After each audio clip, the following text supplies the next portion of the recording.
आप भी pre एक्लम्पशिया and एक्लम्पशिया में क्या होते हैं कंफ्यूज होते हो और आप इसके प्रीवियस ईयर क्वेश्चन जो है वो करना चाहते हो इस टॉपिक, तो इस वीडियो को स्किप मत करना। तो पहले तो हम आपको बताएंगे प्री एक्लम्पशिया होता क्या है।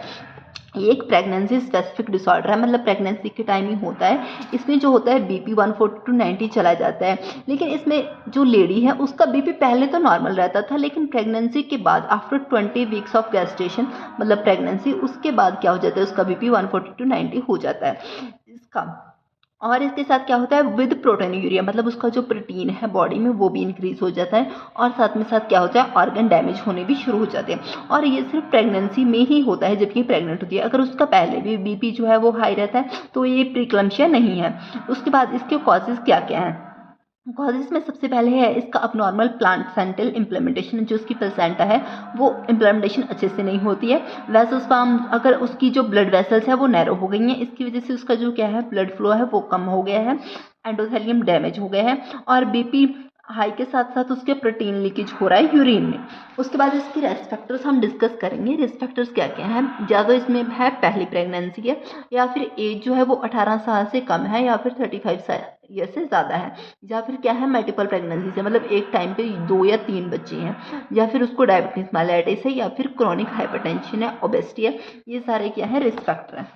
उसके बाद हम इसके साइन एंड सिम्टम देखेंगे। साइन एंड सिम्टम वही रहेंगे जो बीपी में होते हैं, जैसे headache, blood vision, swelling of face and hand, epigastric pain, sudden weight gain, reduce, ये सब चीज़ों के क्या होते हैं क्वेश्चन बनते हैं। क्वेश्चन कैसे बनते हैं हम आपको आगे दिखाएंगे, जब हम इसके प्रीवियस ईयर क्वेश्चन सॉल्व करवाएंगे तो हम आपको दिखाएंगे कि इसका ऐसे यहाँ से क्वेश्चन जो है वो बनता है। उसके बाद इसके टाइप्स हैं, टाइप 2 हैं, मिल्ड एंड सीवियर। मिल्ड में क्या होता है बीपी जो है 140 to 90 होता है, विद प्रोटीनूरिया होता है। लेकिन सीवियर में ये है क्वेश्चन बना है, नॉर्सेट का क्वेश्चन है ये, कि सीवियर हाइपरटेंशन में बीपी कितना होता है, हम आपको दिखाना भी चाहेंगे। 1 सेकेंड, ये रहा डायग्नोस्टिक बीपी फॉर सीवियर प्रीक्लम्पशिया इस, तो इसका 160/110 तो ये है आंसर है। तो ये क्या है प्रीवियस ईयर के क्वेश्चन है, ये क्वेश्चन में आता है, पेपर में आता है। तो उसके बाद इसमें क्या होता है प्रोटीनूरिया +3 होता है, हेडेक, विजुअल, ये भी साइन एंड सिम्टम्स जो होते हैं वो पूछे जाते हैं। उसके बाद प्लेटलेट्स जो है वो डिक्रीज हो जाती हैं, लिवर एंजाइम्स इंक्रीज हो जाती हैं। ये सारे क्या है इंपॉर्टेंट पॉइंट है क्योंकि ये एग्जाम में पूछे जाते हैं। ठीक है, जैसे क्वेश्चन में डाल देंगे in severe preeclampsia platelets decrease, increase, remain unchanged, तो ऐसे करके वो क्वेश्चन पूछ लेंगे। तो इसलिए आपको पता होना चाहिए कि ये क्या होते हैं डिक्रीज होते हैं, लिवर एंजाइम क्या होते हैं इंक्रीज हो जाते हैं। उसके बाद इसकी कॉम्प्लिकेशन क्या है। प्रोग्रेशन टू इक्लम्पसिया, इक्लम्पसिया हम आगे आपको डिस्कस करवाने वाले हैं कि होता क्या है। तो अगर किसी को प्रीक्लम्पसिया है तो वो हो सकता है आगे जाके इक्लम्पसिया में कन्वर्ट हो जाए। उसके बाद प्लेसेंटल अब्रप्शन हो जाता है, इंट्रा यूट्राइन ग्रोथ रिटार्डेशन होती है, बच्चे की ग्रोथ होना बंद हो जाती है, या फिर मैटरनल के ऑर्गन जो है वो फेलियर होने लग जाते हैं। तो ये तो आपको अगर समझ में आ गया है तो हम इक्लम्पसिया पे जाते हैं। अब हम आपको बताने वाले हैं इक्लम्पसिया क्या है, और बाद में हम इन दोनों के डिफरेंस आपको बताएंगे ताकि आपको अच्छे से क्लियर हो जाए प्रीक्लम्पसिया क्या है, इक्लम्पसिया क्या है, और साथ ही उसके करवाएंगे हम प्रीवियस ईयर क्वेश्चन दोनों के, ताकि आपको ये भी क्लियर हो जाए। अगर क्वेश्चन आता है तो आप इनमें कोई कंफ्यूज ना हो और आपको सारे क्वेश्चन पहले से आते हो। तो प्रीक्लम्पशिया जैसे बीपी प्लस प्रोटीनूरिया, अगर उसके साथ साथ उसको कन्वल्यूशन, कन्वल्यूशन मतलब सीजर, उसको सीजर भी साथ में आने शुरू हो जाए तो उसको क्या कहलाते हैं eclampsia. Not explained by epilepsy and other cause, ये मतलब अगर किसी और कारण से सीजर आ रहे हैं तो अलग बात है, लेकिन अगर कोई और अदर कारण भी नहीं है और सीजर आ रहे हैं तो वो क्या है इसी की वजह से, एक्लम्पशिया की वजह से। अब इसके साइन एंड सिम्टम्स क्या हैं। सीवियर हेडेक ये तो होगा ही बीपी हाई की वजह से, लेकिन उसको साथ साथ क्या होते हैं कन्वल्जन मतलब चक्कर भी आते हैं। उसके बाद क्या होता है loss of consciousness plus high BP, frothing from mouth, and severe cases में तो कई बार इंसान कोमा में भी चला जाता है। उसके बाद इसके इंपॉर्टेंट ड्रग कौन से हैं। ड्रग ये क्वेश्चन में बहुत बार पूछा गया है, ड्रग ऑफ चॉइस कौन सा है इक्लम्पशिया में एंड प्रीक्लम्पशिया में, तो इसका आंसर है मैग्नीशियम सल्फेट MgSO4। इसका ये भी केमिकल फार्मूला भी क्या होना चाहिए याद होना चाहिए। कई बार क्या होता है एग्जाम में MgSO4 ही लिखा हुआ आ जाता है, तो आप अगर मैग्नीशियम सल्फेट याद करके चलते हो तो ये भी आपको पता होना चाहिए। अब यही ड्रग क्यों देते हो, एक पहली बात तो ये ड्रग ऑफ चॉइस है, क्यों, क्योंकि ये प्रिवेंट करता है और कंट्रोल करता है सीजर को। दूसरी बात ये मैटरनल मोर्टेलिटी को कम करता है, मतलब मदर की डेथ होने के चांसेस को क्या करता है डिक्रीज करता है। उसके बाद MgSO4 डोसेज, ये नॉर्सेट का फेवरेट क्वेश्चन है कि इसकी कितनी डोज होती है, IV जाएगा IM जाएगा, कैसे जाएगा, कितना जाएगा, ये इसका फेवरेट क्वेश्चन है नॉर्सेट में। तो इसकी लोडिंग डोज क्या है 4 ग्राम IV स्लोली देना है, IV देना है अगर 4 ग्राम देना है। अगर दे रहे हैं हम IM तो 10 ग्राम देना है, 5 ग्राम इन ईच बुटोक, ठीक है।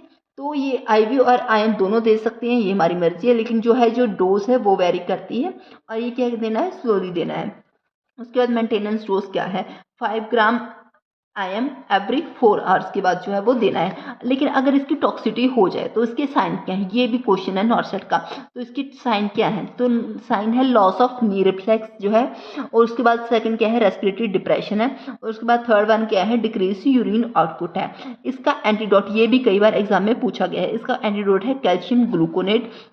कैल्शियम ग्लूकोनेट देके हम इसकी टॉक्सिसिटी जो है वो कम कर सकते हैं। उसके बाद मोस्ट इंपॉर्टेंट क्वेश्चन जिसमें सब कंफ्यूज होती हैं, अब हम आपको बताने वाले हैं डिफरेंस बिटवीन प्रीक्लम्शिया एंड एक्लम्शिया। आखिर इनमें डिफरेंस क्या है, तो पहला क्या है प्रीक्लम्शिया, दूसरा है एक्लम्शिया। तो इसमें बीपी जो है इसमें भी हाई होता है, लेकिन इसमें ज़्यादा ही हाई होता है। उसके बाद प्रोटोन्यूरिया में इसमें प्रेजेंट होता है, प्रोटोन्यूरिया इसमें भी प्रेजेंट होता है, दोनों में।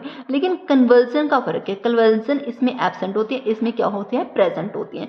कॉन्शियसनेस इसमें क्या होती है, नॉर्मल रहती है, इसमें क्या होती है, अल्टर्ड कॉन्शियसनेस होती है। कई बार इंसान अनकॉन्शियस भी हो जाता है, कई बार सीवियर केसेस में तो कोमा में भी चला जाता है। सीवियरिटी क्या है, ये मॉडरेट टू सीवियर है, ये तो लाइफ थ्रेटनिंग ही है।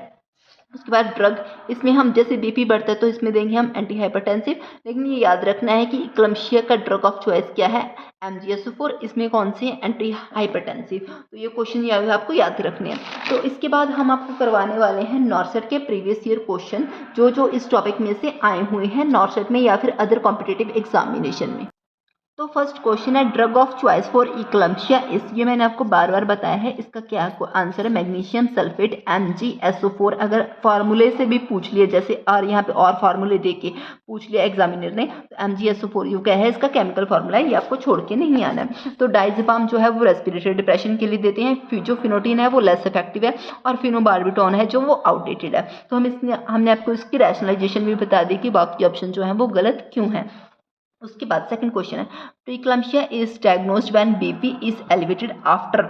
ये क्या है, कब जो है प्रीक्लम्शिया में डायग्नोस होता है, जब बीपी 20 वीक्स के बाद, ये मैंने आपको बताया था यहाँ पे, आफ्टर 20 वीक्स ऑफ गैस्ट्रेशन। जब बीपी 20 वीक ऑफ गैस्ट्रेशन के बाद बढ़ता है तो उसको क्या बोलते हैं, प्रीक्लम्शिया। उसके बाद first sign of magnesium sulphate toxicity is, ये भी मैंने आपको बताया था पीछे वीडियो में, loss of deep tendon reflex. Most of जो क्वेश्चन होते हैं वो सारे जो क्या होते हैं हमारे सिलेबस में ही होते हैं, बस वो पूछने का तरीका थोड़ा अलग होता है, हमें ढूंढने पड़ते हैं कि वो क्वेश्चन जो है वो कैसे बन रहा है, हमें कई बार पता नहीं चलता।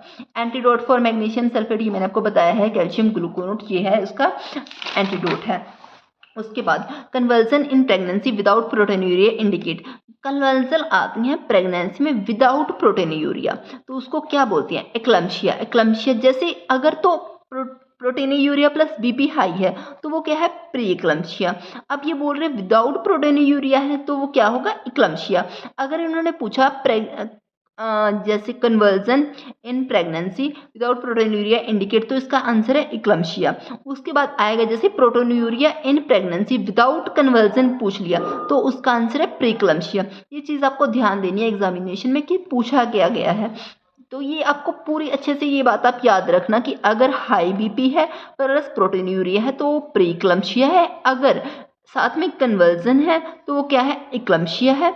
अगर इक्लम्शिया है तो कन्वर्जन भी होगी ही होगी, ध्यान से रखना ये बात, वो कंफ्यूज मत होना बार बार। Most common cause of maternal death in eclampsia is, क्या है, सेरिब्रल हैमरेज है। सेरिब्रल हैमरेज क्यों है, क्योंकि जब सीवियर हाइपरटेंशन होता है तो ब्रेन क्या कर जाता है, ब्लीड कर जाता है, इसकी वजह से क्या होता है, सेरिब्रल हैमरेज होता है, और मदर की क्या होती है, कई बार डेथ हो जाती है। Diagnostic BP for severe eclampsia is 160 to 10, ये क्या करना है आपको, तो ये क्या है, मेमोरी बेस्ड क्वेश्चन है, 160 to 110 क्या करना है आपको, याद रखना है कि ये क्या होता है, डायग्नोस्टिक बीपी ऑफ सीवियर प्रीक्लम्शिया।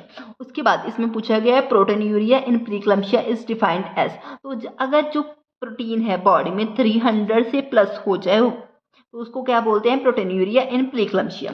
तो ये भी आपको क्या करना है, याद रखना है। उसके बाद क्या है, बेस्ट स्क्रीनिंग टेस्ट फॉर प्रीक्लम्शिया, इसमें कौन सा है, तो इसका बेस्ट जो है स्क्रीनिंग टेस्ट क्या है, mean arterial pressure.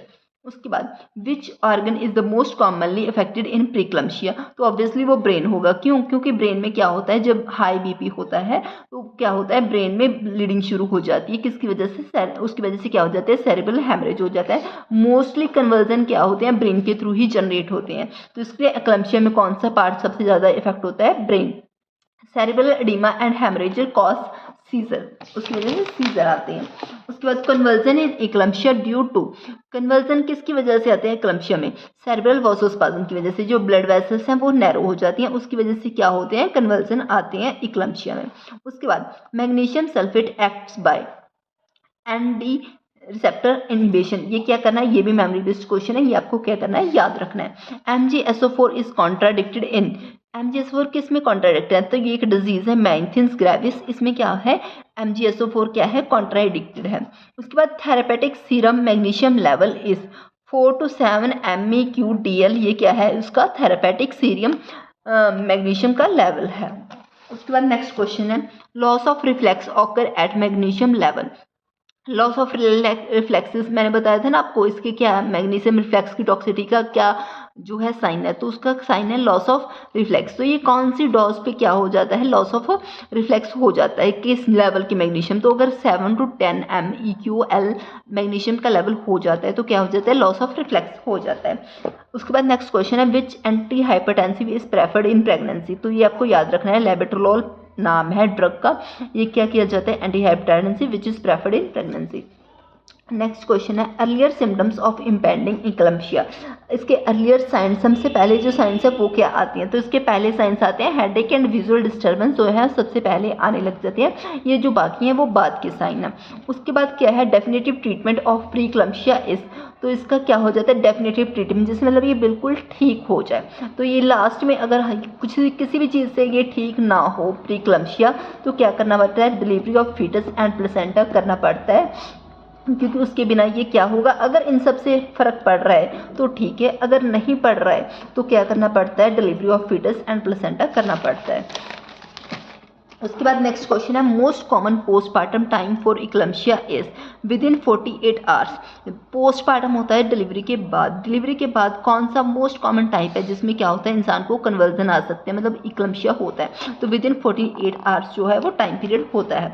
Best positioning for eclampsia patient during conversion, ये आपको याद रखना है, लेफ्ट लेटरल पोजीशन देंगे एक्लम्शिया पेशेंट को, ये आपका नर्सिंग फाउंडेशन का क्वेश्चन जो है वो बन सकता है। Which reflex is checked during MgSO4, ये मैंने आपको बताया है, नी जर्क पैटेलर रिफ्लेक्स जो है वो चेक करेंगे MgSO4 थेरेपी में। क्यों? क्योंकि अगर मैग्नीशियम की टॉक्सिटी हो जाए तो सबसे पहले यही रिफ्लेक्स जो है वो जाएगा, इसीलिए हम यही रिफ्लेक्स जो है वो चेक करते हैं। क्योंकि क्वेश्चन घुमा के पूछा हुआ है, एक क्वेश्चन में पूछा गया था कि मैग्नीशियम टॉक्सिटी का क्या साइन है, तो उसमें बोला गया था लॉस ऑफ नी रिफ्लेक्स, तो इसी में पूछा गया है कि इसमें कैसे चेक करेंगे MgSO4 में, इसको बोलते हैं पैटेलर नी जर्क, क्या करेंगे, चेक करेंगे। मतलब क्वेश्चन थोड़ा घुमा के पूछ लेते हैं, आता उसी चीज़ में से, उसी टॉपिक में से है। Which is not a feature of preeclampsia, preeclampsia का कौन सा फीचर जो है वो नहीं है। विजुअल डिस्टर्बेंस भी हमने पढ़ा था, ओलिगोरिया में हमने पढ़ा था, बीपी तो पता ही है हाई होगा, तो इसका क्या है, ब्रेडिकार्डिया जो है वो इसका फीचर नहीं है, क्योंकि हार्ट बीट जो है वो कम नहीं होगी, टेकिकार्डिया हो सकता है, क्योंकि उसको अगर उसका बीपी हाई है तो उसको टेकिकार्डिया हो सकता है, ब्रेडिकार्डिया उसका जो फीचर है वो नहीं होगा, क्योंकि मोस्टली जब ब्लड प्रेशर हाई होता है तो टेकिकार्डिया ही होता है, ना कि ब्रेडिकार्डिया। उसके बाद most common foetal complication of preeclampsia is, कौन सी है फीटल कॉम्प्लिकेशन, तो उसकी कॉम्प्लिकेशन है इंट्रायूटेराइन ग्रोथ रिटार्डेशन, जो फीटल की ग्रोथ है वो रुक जाएगी, वो है। उसके बाद best test to assess foetal wellbeing in a severe preeclampsia, इसका आंसर है डॉपलर वेलोसिमेट्री।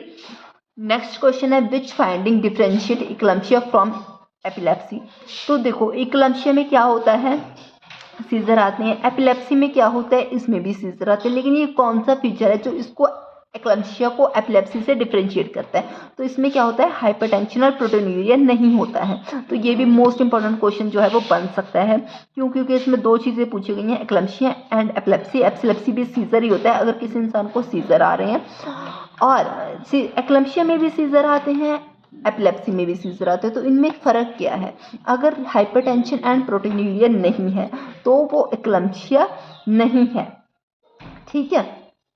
उसके बाद best immediate management of epileptic fit, सबसे बेस्ट इमीडिएट ट्रीटमेंट कौन सा है एपिलेप्टिक फिट की, मतलब सीजर जब आते हैं तो उसका सबसे बेस्ट ट्रीटमेंट है गिव MgSO4। तो इसी के बाद साथ ये हमारी वीडियो जो है वो ख़त्म होती है। अगर आपको कोई और टॉपिक में डाउट है या फिर कोई और टॉपिक आप पढ़ना चाहते हो तो वो हमें कमेंट सेक्शन में ज़रूर बताएं, हम उस पर ज़रूर वीडियो बनाएंगे, हम आपकी हेल्प ज़रूर करेंगे।